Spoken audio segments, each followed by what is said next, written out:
bapak-bapak, jangan kau bagi tahu yang tidak datang ya. Ini rahasia. Kalau bidikmu suka marah, kata Nabi, dua sebabnya. Satu, jarang kau puji. Maka bapak-bapak kalau bini mau berhenti dia marah, puji dia. Dan boleh bapak berbohong untuk memuji dia. Sayangku, makin cantik kau. Padahal kita bohong. Boleh, boleh. Dan hebatnya itu bini, meskipun kita bohong, dia senang juga. Saya tahu kau bohong, tapi tak apa. Itu jangan ambil haknya orang. Demi Allah, kamu bakal menderita kalau kau serobot tanahnya jiranmu. Jangankan tanah, tuan-tuan, ini pagar, ini pokok mangga, lalu ada rantingnya menyeberang. Ini pagar nih. Ini yang menyeberang, ini halal, tetangga boleh ambil. Kalau sudah menyeberang, pagar. Nah, pelajar saya tanya, Ustadz, macam mana kalau bininya jiran nyebrang pagar? Itu. Jangan pula ku ambil bininya orang. Halal ini. Wa sahbihi ajma'in. Amma ba'd. Faqad qala Allah Subhanahu wa ta'ala fi kitabil karim. Bismillahirrahmanirrahim. Ya ayyuhalladzina amanu taqullaha haqqa tuqatih wa la tamutunna illa wa antum muslimun.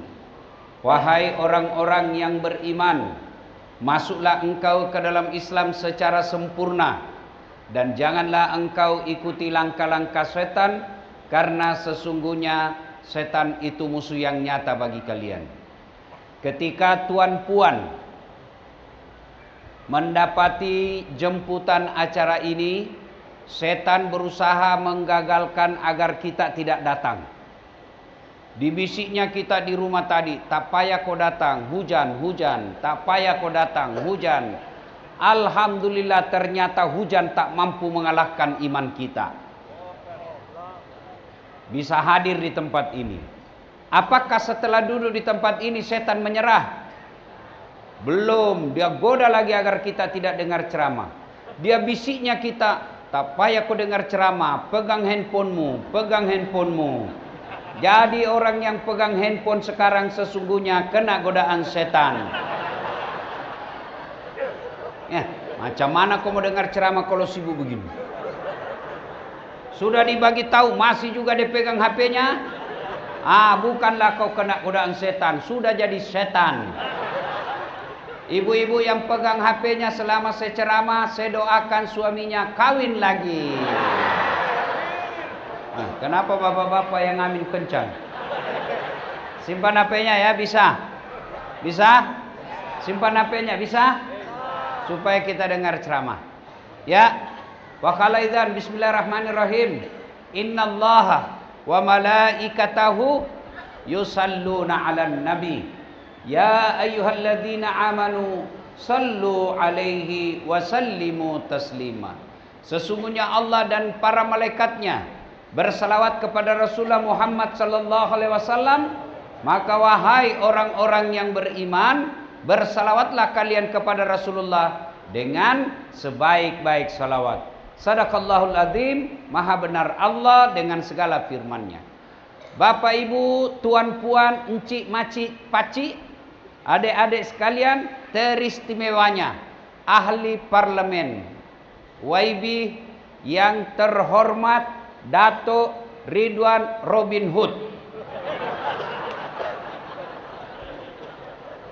yang juga saya hormati ahli parlemen jiran kita, Bapak Datuk Mat Bali Musa. Tapi kenapa Mat Bali? Bapak orang Malaysia, lahir di Bali. Oh ya, dekat lagi dari Bali lah. Ada banyak ahli parlemen di Sabah, tapi dua yang hadir malam ini. Yang lain tak tahu, mungkin sibuk sedikit ya. Kita doakan beliau berdua ini sehat walafiat. Bapak ibu saudara-saudara sekalian, pertama, saya tahu salah satu hikmah kenapa hujan malam ini. Ya, karena kalau tidak hujan, encik-encik kau semua tidak datang di masjid. Untung hujan, maka datang ke masjid. Saya tahu di sini masjid kalau subuh, ramai. Penuh ini masjid. Apalagi kalau subuh sampai di luar. Tidak ada di dalam. Ya kan? Itu hikmahnya. Kau datanglah masjid. Tajuk kita ceramah malam ini, saya dibagi tajuk harmoni dan sejahtera. Ya kan? Harmoni dan sejahtera. Mau tengok harmoni? Juara bola. Baru-baru kan selesai bola kan? Iya. Saya Spanyol. Ya. Banyak di sini Argentina. Ada 2 orang yang tidak boleh kena nasihat. 1 orang yang jatuh cinta, 2 pendukung Messi. Iya. Coba. Sehebat-hebatnya Lionel Messi, sejago-jagonya Yamal, secara kuat-kuatnya Ronaldo, bukan dia yang hebat. Tapi siapa yang hebat? Allah Subhanahu wa taala. Maknanya Pak Ustadz, biar hebat Ronaldo, jago bawa bola, jago skillnya, tapi Allah kasih kaki yang dia bisa bengkok, mana boleh bawa bola? Iya toh? Mana boleh bawa bola macam ini? Iya kan? Iya. Berarti yang hebat bukan Messi, bukan Ronaldo, bukan Yamal. Siapa yang hebat? Allah Subhanahu wa taala kasih kaki. Maka nikmat kita sebenarnya selalu yang kita lupa, nikmat kesehatan. Makcik. Mau saya bagi 1 juta ringgit? Mau? Tapi begitu saya bagi, langsung tuli. Mau? Berarti yang mahal bukan handphone, bukan seluler, bukan jaringan. Apa yang mahal? Telinga. Hebatnya lagi di telingamu, dia boleh beda mana istri, mana mantan. Iya toh? Masya Allah. Maka nikmat sebenarnya yang terbesar adalah nikmat kesehatan. Ada lagu dulu waktu saya sekolah, lagu dari Malaysia. Namanya Rehan. Ya kan? Ingat 5 perkara sebelum sehat, sebelum sakit. Punya duit juta-juta ringgit, tapi tidak ada boleh makan. Jalan stroke, bengkok mukanya. Iya toh? Maka itulah sebabnya Allah selalu mengingatkan kita dalam surah Ar-Rahman, fabi ayyi ala'i rabbikuma tukadziban. Nikmat mana yang kau beri, yang kau dustakan? Bahkan ada dalam Quran, pendek nama surahnya, tapi besar nikmat di situ. Inna a'tainakal kauzar. Itu Allah tanya, sampaikan Muhammad, nikmat mana lagi yang kau kufuri? Banyak saya kasih kau nikmat, terutama nikmat kesehatan. Maka pertama hikmah bola kita ambil malam ini, bukanlah mereka yang jago, tapi karena Allah kasih kaki yang boleh bengkok, mata yang boleh tengok bola, telinga yang boleh dengar. Tuh, nikmat semua dari Allah. Ya. 2. Bercerita tentang harmoni. Sepak bola sejago-jagonya Yamal, sehebat-hebatnya, siapa namanya yang keriting itu panjang rambutnya?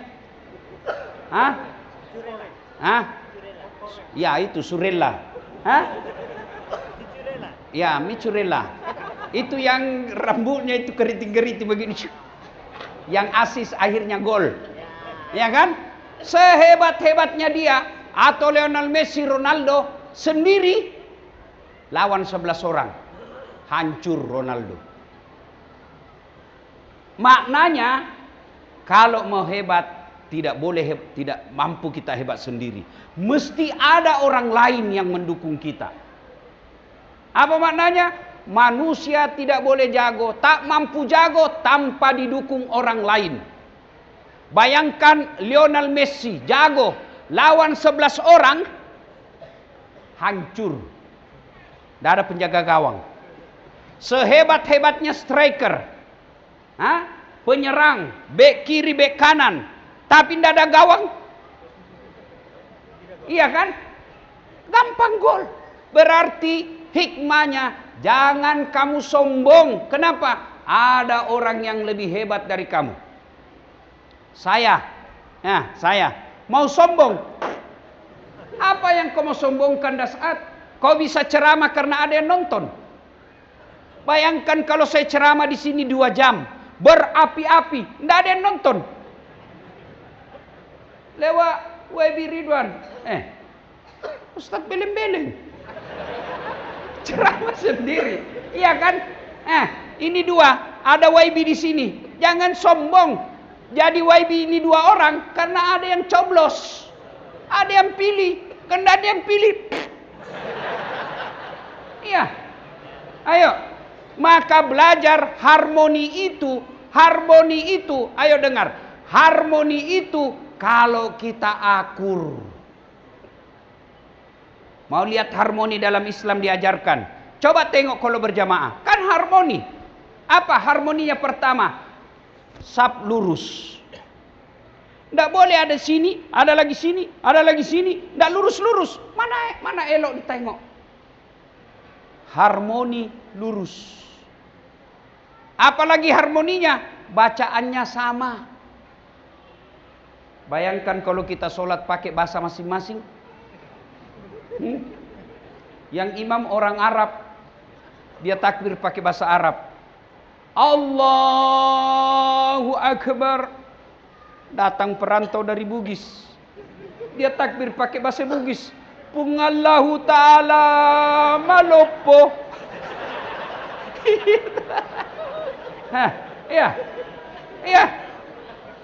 Datang juga orang Minangkabau, penjual nasi Padang, dia takbir pakai bahasa Padang. Allah nan gadang.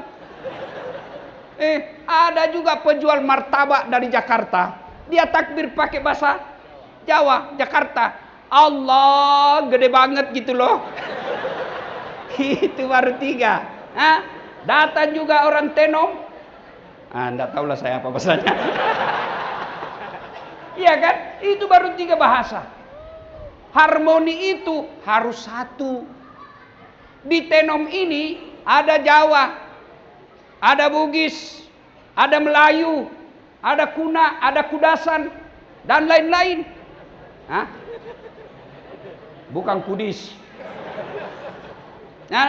Macam-macam. Tapi tidak boleh kata saya orang Malaysia, saya kau pendatang, saya Melayu. Maaf, saya lupa. Di apa itu? Tenom? Purut. Saya Purut, nggak boleh. Iya, saya pura-pura supaya kau saya tengok kau dengar atau tidak. Ternyata kau dengar baik rupanya ya. Iya. Maka kita adalah satu, yaitu Muslim. Saya datang ke sini, saya tidak merasa tamu. Kenapa? Saya datang, salam. Ternyata salam kita sama. Ternyata kiblat kita sama. Ternyata sama bahasa kita, Melayu. Yang beda, Indonesia dijajah Belanda, Malaysia dijajah British. Maka kita beda negara. Kita satu. Maka harmoni mengajarkan rukun. Coba lihat kalau sholat, Pak. Diajarkan kalau kau pergi masjid, mesti kau sikat gigi. Sunnah Nabi pakai sikat gigi, pakai parfum. Apakah parfum dan sikat gigi sampai kepada Allah? Tidak. Tapi apa maknanya? Supaya ini bau kalepakmu, bau ketekmu, jangan ganggu ini yang di sampingmu.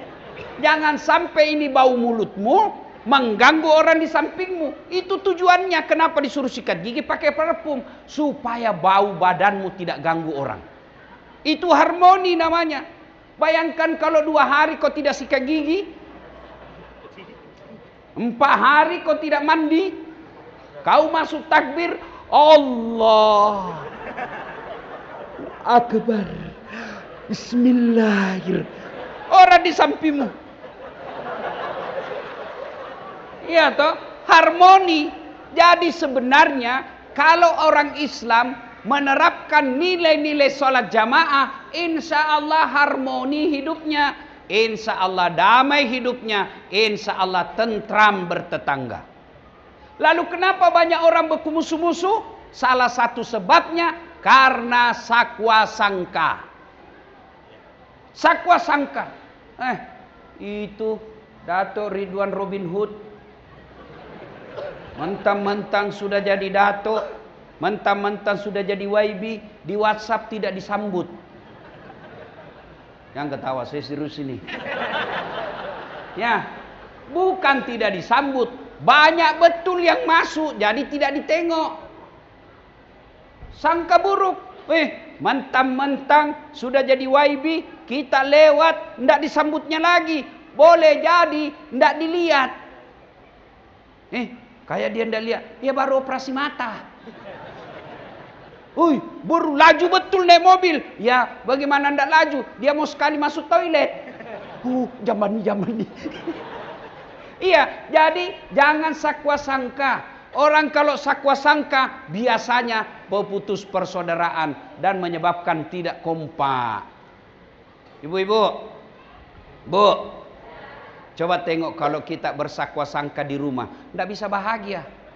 Tapi kalau dia sangka baik, dia bahagia. Kalau suaminya pagi-pagi tidak disambut, suamiku lagi sholat duha. Enak perasaan toh. Kalau lagi tengah hari belum juga disambut, suamiku lagi sholat berjamaah di masjid. Tenang perasaan. Di call lagi petang belum juga disambut, berarti suamiku dia lupa bawa handphone. Jam 5 petang ada WhatsApp masuk. Kulihat suamimu bonceng cewek, cantik betul. Berarti suamiku lagi ngojek, Grab. Tenang perasaan kan? Jangan sakwa sangka. Sakwa sangka ini menyebabkan kita tidak bisa harmoni. Istri-istri juga jangan selalu sakwa sangka kepada suami. Suami juga jangan selalu buruk sangka kepada istrinya. Sangka baik, insya Allah akur, tentram, damai. Apalagi yang menyebabkan kita biasa tidak harmoni, pemilihan ahli parlemen. Pilih YB, satu nak ini, satu ini, begaduh dia. Kenapa kau begaduh? Kalau kau mau pilih balik Datuk Ridwan Robin Hood, silakan. Tidak mau pilih, silakan. Tak perlu begaduh. Beribut dia berjiran gara-gara pemilihan parlemen, gara-gara pemilihan Perdana Menteri. Kamu begaduh berjiran. Emang kalau kamu sakit, datang Perdana Menteri tengok kamu? Siapa yang datang tengok? Jiran. Maka yang baik, silakan kau pilih yang kamu mau, tanpa kau menghina orang yang kau tidak pilih. Itu senang sudah. Tak payah ribut-ribut. Ini politik. 5 tahun ya. Lepas tu, saya pilih saya. Kalau ada soalan dalam hidupmu, ini kartu nama saya, call saya. Begitu terpilih, dia ganti nomor HP-nya. Bukan di sini. Kalau beliau ini orang dua, orang baik. Ya. Kau tengok ini Ridwan Robin Hood. Handsome kan? Macam dia pelakon Korea. Iya kan? Mana handsome saya? Hancur saya ini kurasa ya. Beliau memang handsome, tapi saya penuh pesona. Mana buktinya? Kau mau foto semua sama saya toh? Ya, satu, maka jaga kita punya harmoni. Harmoni bermula dari rumah tangga. Berumah tangga kita akur, maka insya Allah bertetangga berjiran kita akur. Kalau berjiran kita akur, insya Allah satu kawasan akur. Satu kawasan akur, satu negeri akur. Satu negeri akur, maka satu Malaysia akur. Bermula dari rumah tangga. Ibu-ibu, Bu, saya ada tengok rumah tangga kontrak-kontrak. Rumahnya kecil. Begaduh tiap hari sama lakinya. Kalau orang kaya begaduh tiap hari sama lakinya, paling tidak duitnya banyak. Setiap tahun pergi Eropa, wisata. Enak makannya, banyak duitnya. Kalau kita yang sudah miskin, rumah sempit, suami jelek, istri busuk ketek, suami busuk mulu, bertengkar begaduh terus. Kapan kau bahagia? Yang heran lagi, begaduh, hamil lagi.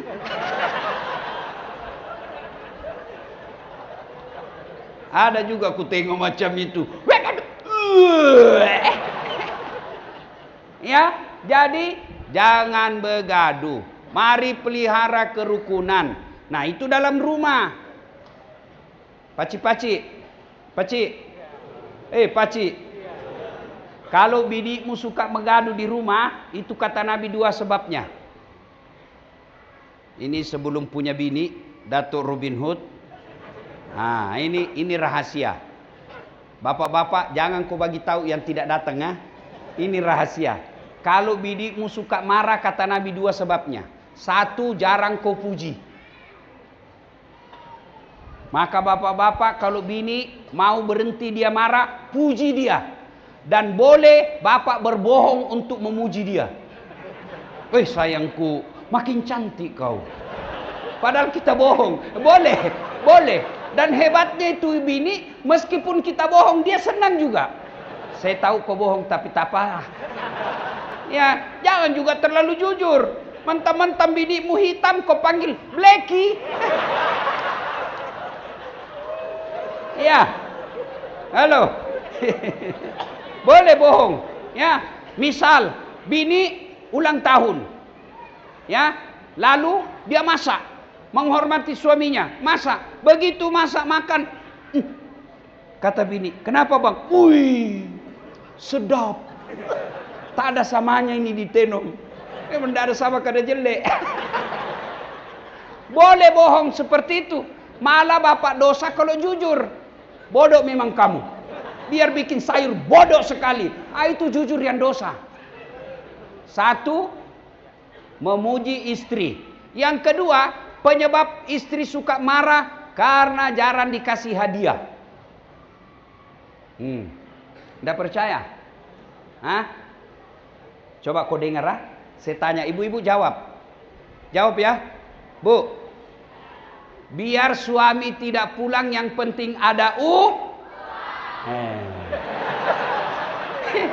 uangmu dicari. Iya toh? Tidak percaya, kita ulang.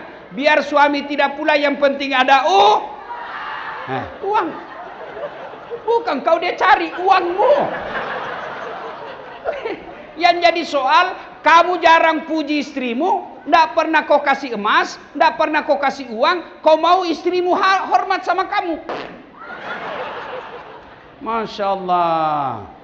Datuk Ridwan, suatu masa saya lama pergi ceramah. Saya bawakan hadiah istriku. Saya belikan emas macam ini tebalnya. Saya kasih. Senang dia, berkaca-kaca terharu. Dia kata, Ustadz, orang tuaku saja tidak pernah belikan saya emas setebal ini. Senang-senanglah saya. Beberapa hari kemudian, saya lagi duduk-duduk baca buku, dia datang, dia ambil itu emas, dia kasih. Ternyata palsu kau kasih saya. Saya bilang lah, dari mana lah saya dapat uang beli emas semacam itu. Lalu saya peluk dia, Datuk, saya bilang, sayangku, meskipun ini emas palsu, tapi cintaku murni 24 karat. Ya, Nah, supaya bini berhenti begaduh, ribut, puji, kasih hadiah. Tuan-tuan, balik kerja. Ya, kalau tidak bisa tiap hari, sekali sepekan. Hari Jumat, hari berkah. Balik sholat Jumat, singgahlah di kedai, belikan dia apa yang dia senang. Dia senang parfum, belikan parfum meskipun itu palsu. Dia senang Milo, belikan Milo. Dia senang baju, belikan baju. Sekali atau paling tidak makananlah kau belikan. Lalu makan bareng-bareng. Sayang, ini tanda cinta saya kepadaku. Ku belikan kau nasi bungkus seperti aku bungkus cintaku kepadamu. Wih, ya kan? Sudah itu kau buka nasi bungkus lalu kau siup. Lalu kau menyanyi pula lagunya Merama. Bila kamu di sisiku, hati rasa syahdu. Satu hari tak bertemu, hati rasa rindu. Oh, dia senyum-senyum. Maka esok dia selalu merindukanmu. Maka puji, kasih hadiah. Nah, itu dalam rumah. Berjiran, kita tidak boleh ganggu jiran kita. Yang biasa membuat kita gaduh jiran apa? Satu, musik, radio, MP3. Mentang-mentang kita punya radio baru, TV baru, PCD baru. Kita putar pusing, kencang, laju-laju, berat sekali. Satu kampung dengar. Dia berkata, ya saya punya hak, rumah-rumah saya, TV saya. Saya bayar listrik, ada apa dengan tetangga?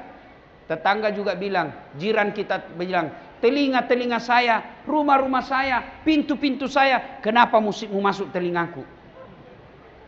Maka itu bisa membuat kita gaduh. Apalagi yang membuat kita biasa gaduh dalam bertetangga, pagar.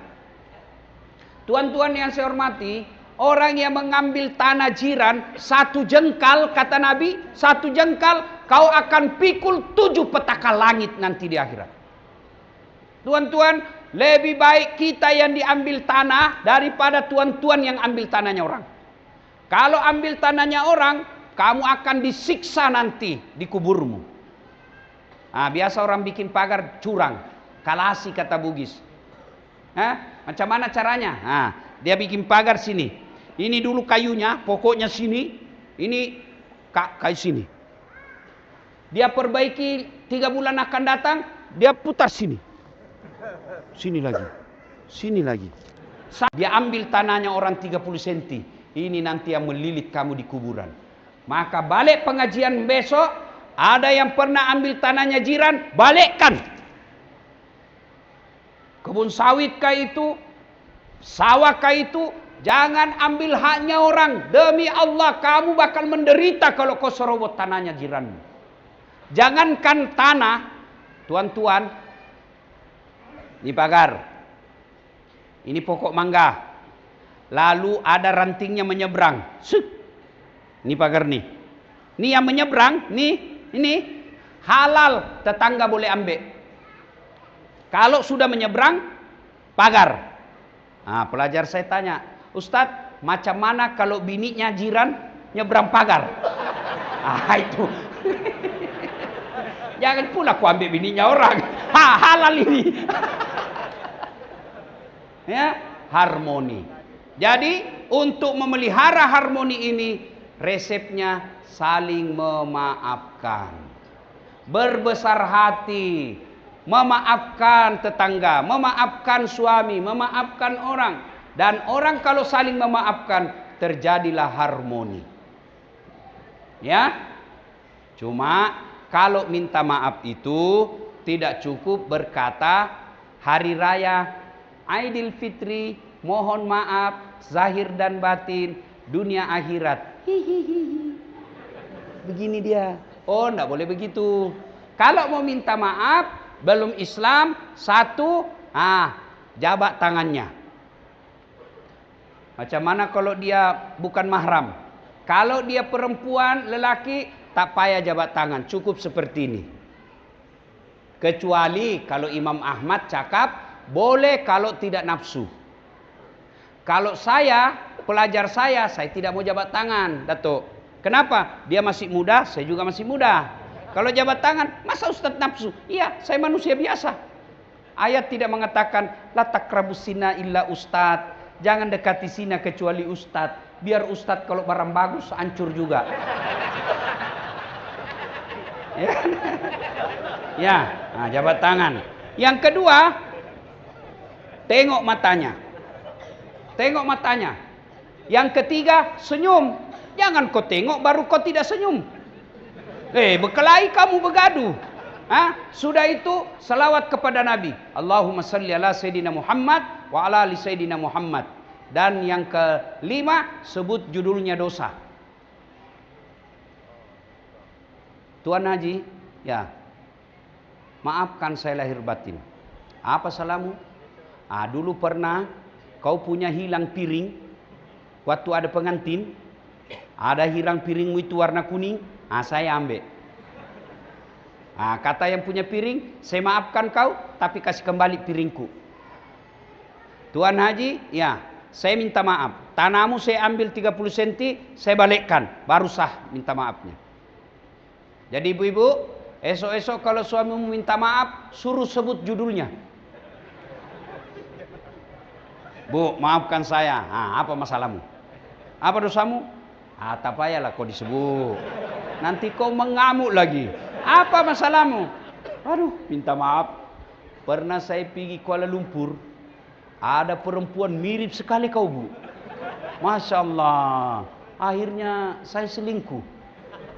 Kata istrinya, tak apalah. Memang begitulah manusia biasa. Karena waktu kau selingkuh, saya juga selingkuh. Ya, mesti. Nah, selepas itu syarat berikutnya, kalau dia berkaitan barang, barangnya orang mesti dikembalikan. Ya, kalau tidak, maka nanti ketika di hari akhir, namanya hari perhitungan, semua barang-barang jiranmu yang kau pernah ambil, semua barang-barang negara yang pernah kau ambil, disuruh pikul. Sambil menunggu giliranmu untuk diadili. Harmoni, saling memaafkan dan minta maaf itu kalau berkaitan barang, kembalikan. Poin pertama, harmoni. Kuncinya memaafkan. Yang kedua, untuk mengharmoni, kalau pernah salah, baik derma, bersedekah. Ya, coba bayangkan, saya marah sama Tuan, marah. Selesai marah, saya cabut dompet. Ini saya marah bukan karena saya dendam dan sakit hati, supaya kau tidak ulang kesalahanmu. Jangan marahlah dia. Ini ada 2.000 ringgit. Ambil sudah ini. Pasti dia bilang, tidak apa-apa Ustaz, besok marah lagi kau. Itulah hebatnya sedekah. Dia bisa menyambungkan kembali persaudaraan yang putus. Maka bersedekah. Termasuk 2 YB kita malam ini, kalau mau terpilih kembali, pilih ulang, sedekah. Sedekah, Datuk, tidak mesti duit. Sedekah adalah datang ke rakyat, tanya apa masalah rakyat, kita bantu di kerajaan. Ada anak sekolah di sini mau sekolah tak ada duit. Saya dengar tadi percakapan beliau dari kereta, banyak membantu pendidikan. Pendidikan dikasih duit beasiswa jauh lebih baik, lebih utama daripada kasih duit ringgit. Kalau duit ringgit habis. Kalau dia sekolah, insya Allah hidupnya akan lebih baik. Saya tadi dari Keke di sini, saya bilang sama kawan saya si Ipin, Masya Allah, dulu di kampung waktu saya sekolah kecil-kecil, datang orang Bugis jiran saya merantau dari Sabah. Buktinya kalau dia merantau dari Sabah, bawa Milo sama celana lepis. Dia panggillah kita minum Milo 1 gelas, itu pun sedikit. Milo. Waktu itu saya tidak pernah bayangkan saya boleh sampai di sini. Saya waktu kecil saya bilang hebat sekali orang pergi merantau di Malaysia. Dengan izin Allah, ternyata saya bisa datang ke Malaysia. Bukan cari kerja, tapi saya datang untuk dakwah. Hebatnya lagi, saya di escort sama polis. Niung, niung, niung, niung, niung.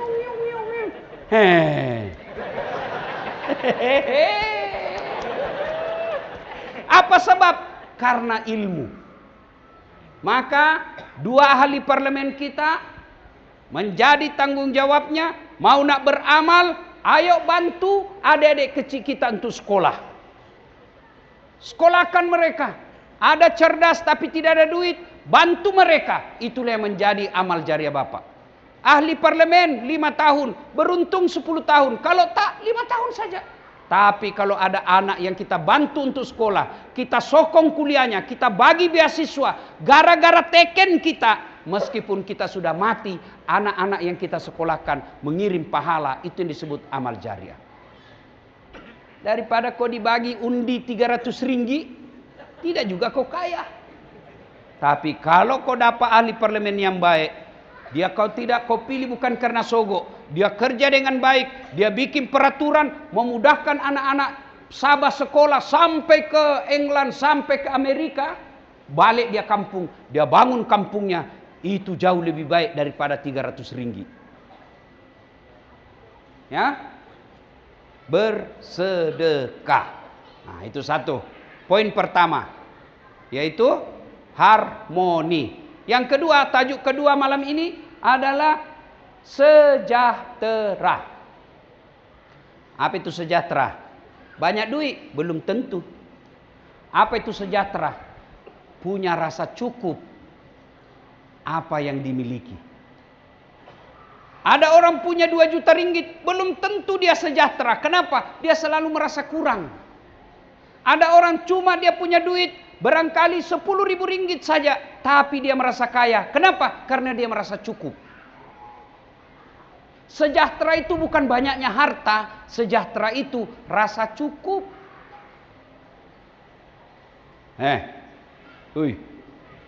Mau banyak rezeki?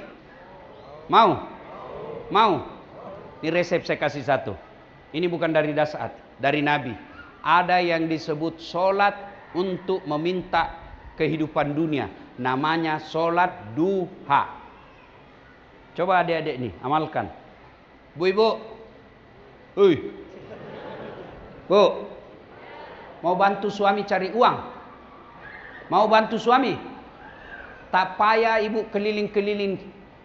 Lebih baik ibu tinggal di rumah, solat duha, doakan suamimu. Siapa yang ngatur rezeki di dunia? Siapa yang ngatur? Siapa?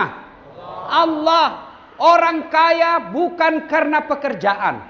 Kalau gara-gara pekerjaan orang kaya, mestinya semua orang yang sama kerjanya, sama uangnya. Tapi buktinya, kau tengok, sama-sama cikgu, sama-sama ahli parlemen, sama-sama dagang, sama-sama kekuasaannya, tapi ada yang kaya, ada yang biasa-biasa, bahkan ada yang bangkrut. Itu maknanya, siapa yang ngatur rezeki? Bukan kerja, tapi Allah. Karena Allah yang ngatur rezeki, maka mintalah dalam solat duha. Ustaz, macam mana solat duha? Sama solat biasa, cuma beda niat.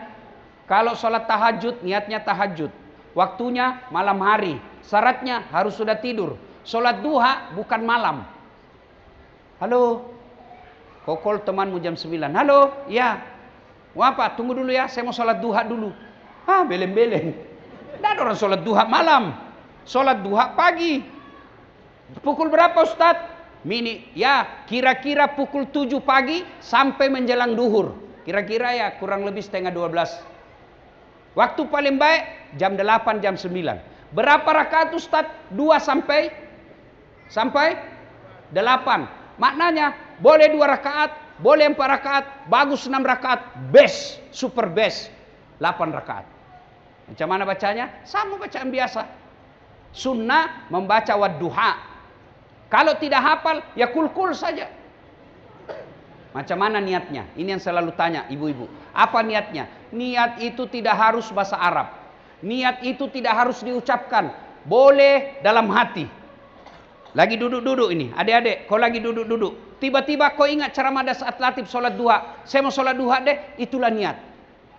Saya mau tadi duduk berdiri. Saya mau solat duha. Itulah niat. Tidak mesti diucapkan. Kalau mau ucapkan juga boleh. Usalli sunnatal duha raka'ataini lillahi ta'ala.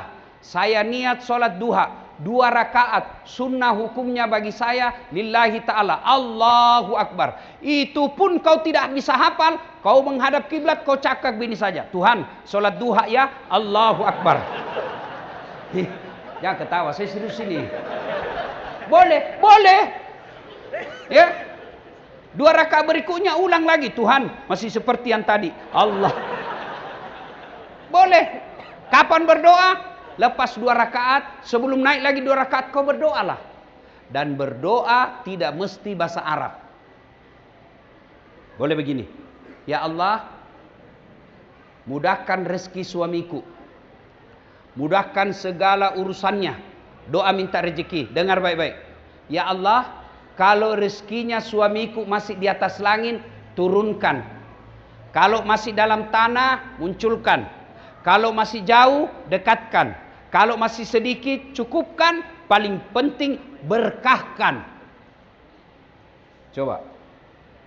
Boleh bahasa itu. Bahkan boleh paling gampang begini. Ya Allah, Engkau sudah tahu apa yang ku mau, maka kabulkanlah ya Allah. Amin. Boleh. Daripada kau bahasa Arab tidak tahu artinya.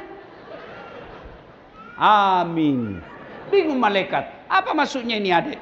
Dia minta rezeki, ternyata doa yang dia minta adalah doa sembuh dari penyakit. Tidak mesti bahasa Arab, boleh bahasa apa saja, boleh.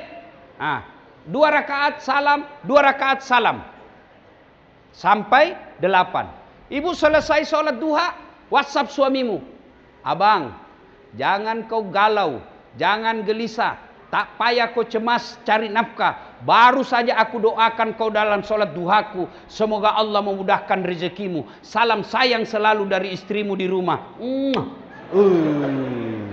Masya Allah. Pernah WhatsApp suamimu macam itu, Bu? Pernah. Paling kau WhatsApp, jangan lupa singgah beli gas. Ya, sholat duha. Yang kedua, hikmah dari ini kalau mau sejahtera, mesti kerja. Berdoa di masjid siang malam, ya Allah bukakan rezekiku, ya Allah tambahkan uangku, ya Allah mudahkan supaya saya bisa rumah. Tapi kau tidak pernah bekerja. Memang itu uang jatuh dari sini. Muncul uang, itu beleng-beleng. Tidak mungkin. Tapi dari mana itu duit? Mesti kerja. Dengar. Allah tidak mewajibkan berhasil. Allah meminta bersungguh-sungguh bekerja. Hasil serahkan kepada Allah. Itulah hikmahnya sepak bola, adik-adik sekalian. Kau tengok itu waktu Mesir lawan Argentina. Iya toh? Penguasaan bola 80% Mesir. Gol siapa duluan? Mesir. Tapi hasil akhir Argentina. Meskipun ada bilang culas situasi. Kalasi. Jadi hasil Allah yang tentukan. Maka bekerja saja bagi kita orang Islam. Cara supaya berkah itu pekerjaanmu, saya bagi kau ilmu. Setiap mau keluar rumah, sudah sholat duha, jam 8 atau setengah 7, setengah 8. Sholat duha. Selesai sholat duha, masih ada wudukmu. Pakaian kau yang islami. Jangan pakaian yang sempit-sempit. Sudah itu, duduk dulu di kursi. Kau duduk dulu di kursi baca doa.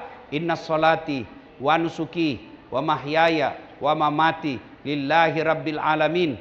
Lalu keluar. Pas di pintu, baca. Bismillahi tawakkaltu alallahi. La haula wa la quwata illa billah. Kaki kanan dulu.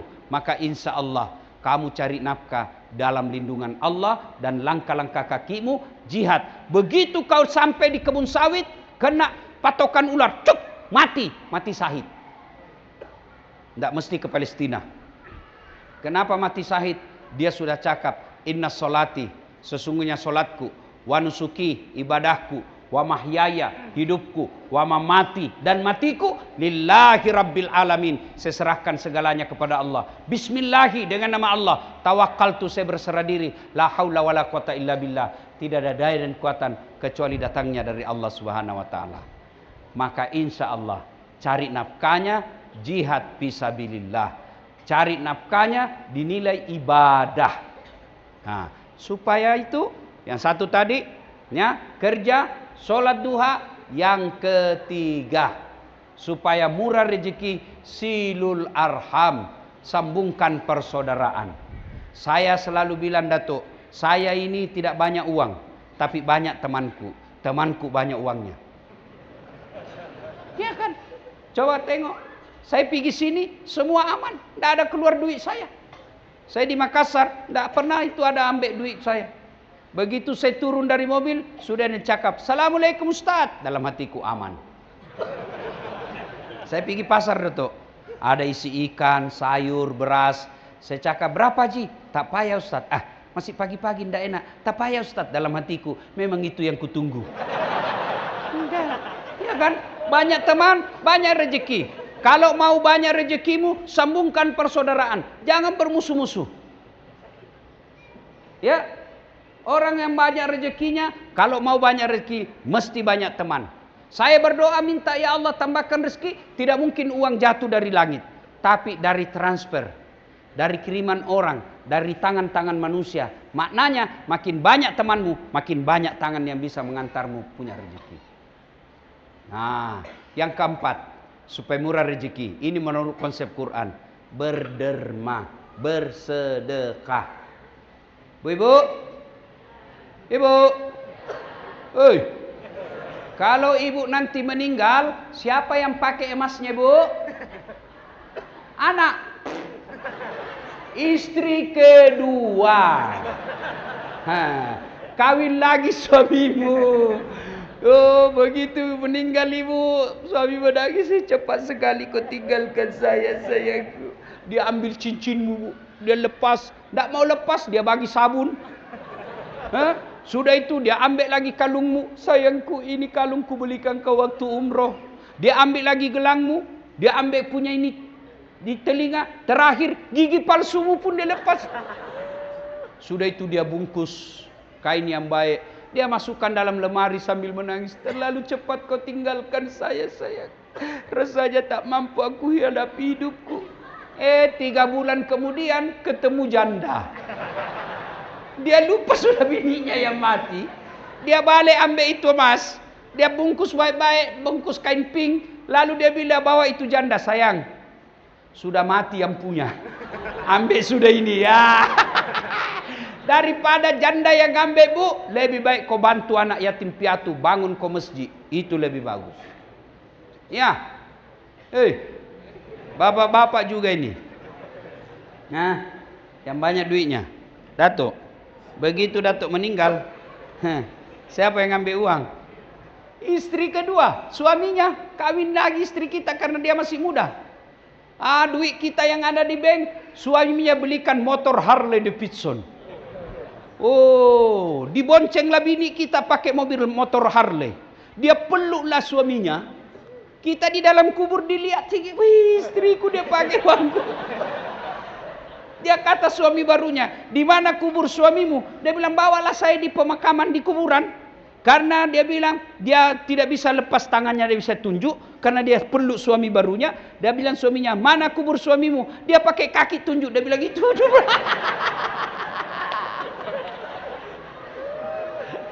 Ya, maka sedekah. Adik-adik, jangan kau tunggu kaya dulu baru sedekah. Kau sedekah dari sekarang. Meskipun 1 ringgit.